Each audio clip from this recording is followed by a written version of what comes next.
Assalamualaikum warahmatullahi wabarakatuh. Saya Arifah Dwi Safira, NIM 19078004 akan mempresentasikan proposal saya yang berjudul Persepsi Mahasiswa Tata Rias terhadap pemberian materi berupa video dalam peningkatan keterampilan di Universitas Negeri Padang. Kita masuk bab 1, yaitu identifikasi masalah. Dalam identifikasi masalah, informasi yang ada dalam konten dari video pembelajaran belum tersampaikan secara maksimal, sehingga membuat mahasiswa memiliki pemahaman yang rendah terhadap informasi yang disampaikan. Hal ini menunjukkan perlunya ada pengembangan media pembelajaran berbasis video. Selanjutnya, latar belakang. Pembelajaran daring selain untuk memutuskan penyebaran COVID-19, juga mampu menjadi alternatif dalam mengatasi masalah kemandirian pembelajaran, yang memungkinkan mahasiswa untuk dapat mempelajari berbagai materi, terutama pada bidang keterampilan.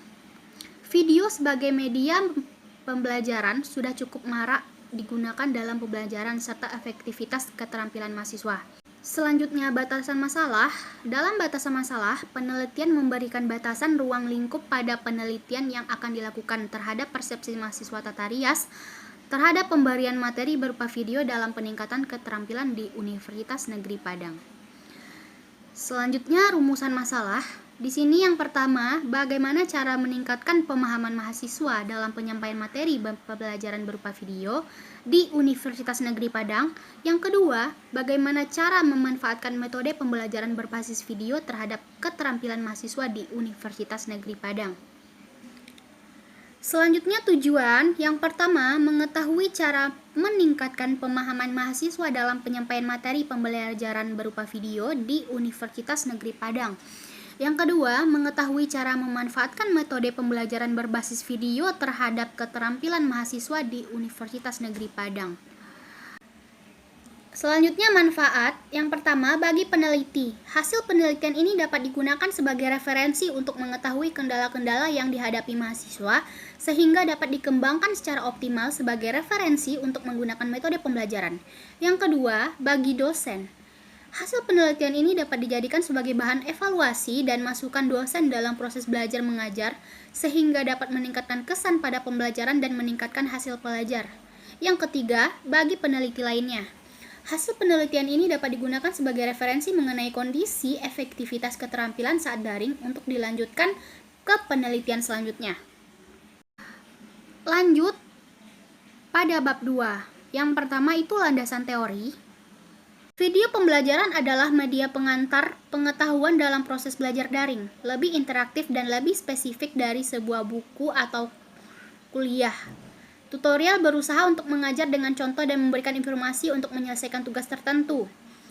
Media video pembelajaran adalah media yang menyajikan audio dan visual yang berisi pesan-pesan pembelajaran baik, yang berisi konsep, prinsip, prosedur, teori aplikasi, pengetahuan, untuk membantu pemahaman terhadap suatu materi pembelajaran.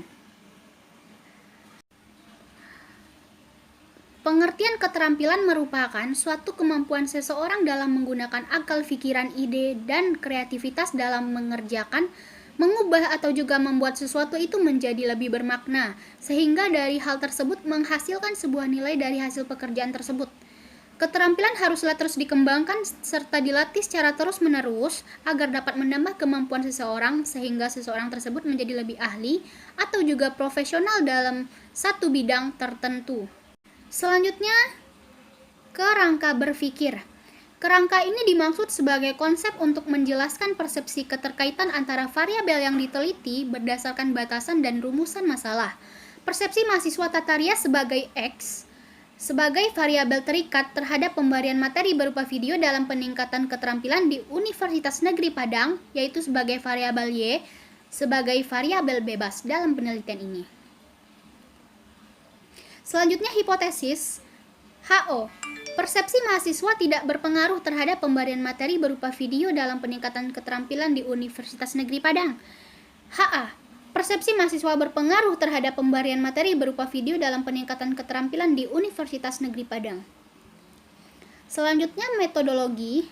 Penelitian ini bersifat deskriptif yang bertujuan untuk menggambarkan suatu keadaan yang sebenarnya sebagai yang dikemukakan oleh Best dalam Sukardi. bahwa penelitian deskriptif merupakan metode penelitian yang berusaha menggambarkan dan menginterpretasikan objek suatu dengan apa adanya.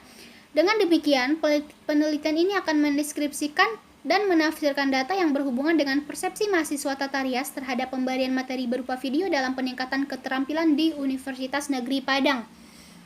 Selanjutnya yaitu kita masuk pada bab 3, tempat dan waktu penelitian.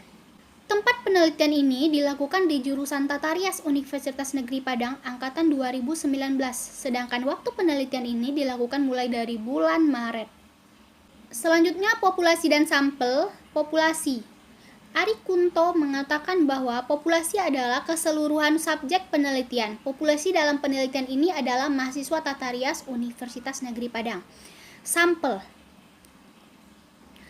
Sampel dapat ditemukan dengan cara berikut. Apabila subjek kurang dari 100, lebih baik semuanya dijadikan sampel. Tetapi jika populasi lebih dari 100, maka sampel yang diambil minimal 20% atau 25%. Adapun pengambilan sampel dilakukan dengan teknik proporsional simple random sampling. Lanjut, definisi operasional. Penelitian ini terdiri dari satu variabel, yaitu persepsi mahasiswa Tata Rias terhadap pemberian materi berupa video dalam peningkatan keterampilan di Universitas Negeri Padang. Video merupakan bahan pembelajaran tampak dengan audio visual. Untuk dapat digunakan untuk menyampaikan pesan-pesan materi pelajaran, keterampilan merupakan suatu kemampuan seseorang dalam menggunakan akal, pikiran, ide, serta kreativitas dalam mengerjakan, mengubah atau juga membuat sesuatu itu menjadi lebih bermakna, sehingga dari hal tersebut menghasilkan sebuah nilai dari hasil pekerjaan tersebut. Selanjutnya teknik pengumpulan data. Yang pertama, mengurus surat izin penelitian di jurusan Tata Rias. Yang kedua, meminta izin ke dosen yang mengajar untuk melakukan penelitian dengan melampirkan surat izin dari jurusan Tata Rias. Yang ketiga, memberikan angket kepada mahasiswa angkatan 2019 yang terpilih menjadi sampel di jurusan Tata Rias. Yang keempat, memperoleh surat rekomendasi telah melakukan penelitian di jurusan Tata Rias Universitas Negeri Padang. Selanjutnya, instrumen penelitian. Dalam menyusun instrumen penelitian atau angket dilakukan melalui beberapa tahap. Yang pertama, membuat kisi-kisi angket dengan cara A. Menentukan variabel penelitian, B. Menentukan indikator dari masing-masing subvariabel. Yang kedua, menyusun pertanyaan atau item setiap individu. Yang ketiga, mengkonsultasi item yang telah disusun. Dan yang keempat, melakukan uji coba angket kepada 10 orang di luar sampel dan populasi yang sama untuk mengetahui valid dan reliable angket. Selanjutnya, masih instrumen penelitian. Yang kelima, menganalisis data hasil uji coba angket untuk mengetahui valid dan reliable angket. Yang A. Uji validitas. Untuk mengetahui validitas angket dilakukan analisis menggunakan rumus korelasi sebagai berikut. Yang B. Reliabilitas. Sedangkan untuk mencari reliabilitas angket menulis menggunakan rumus sebagai berikut. Selanjutnya, teknis analisis data. Yang pertama, verifikasi data, yaitu memberikan semua angket yang telah diisi, responden dicek kembali kelengkapannya. Yang kedua, klarifikasi data, tabulasi data, yaitu mengelompokkan data yang telah diverifikasi ke dalam tabel. Yang ketiga, mengolah data dan analisis data yang dilakukan dengan menggunakan rumus skor data. Yang keempat, mendeskripsi data yang telah diolah dalam tabel. Yang kelima, untuk mendeskripsikan dan membahas data mengenai persepsi mahasiswa terhadap pemberian materi berupa video dalam peningkatan keterampilan di Universitas Negeri Padang. Sekian presentasi proposal saya. Jika ada kesalahan mohon dimaafkan. Assalamualaikum warahmatullahi wabarakatuh.